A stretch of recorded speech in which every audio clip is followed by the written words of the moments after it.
Welcome to Hard Reset Info channel, dear viewers. In front of me Redmi 12, and I'm gonna show you how to change screen timeout to never on this device.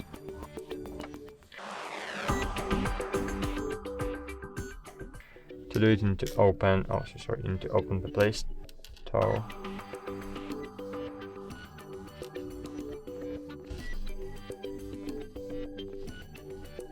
And find your Caffeine. Install this app.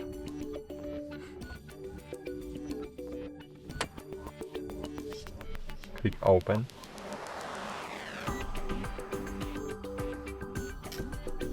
Then we need to click on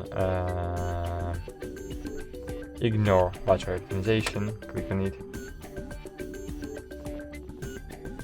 Find your Caffeine and click put apps to sleep.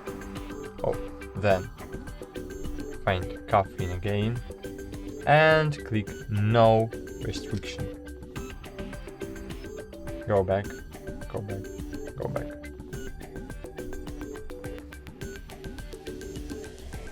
Open Caffeine again.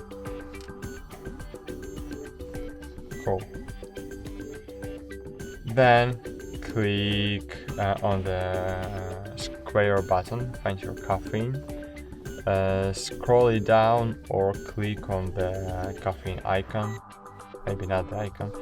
So wait a while, how we can do it? So click and hold on it, and if you will see the lock button here, so click on it. But if you have now this button, so click exclude for reasons. Cool. And great, that's it. Thanks for watching, like this video and bye. See you.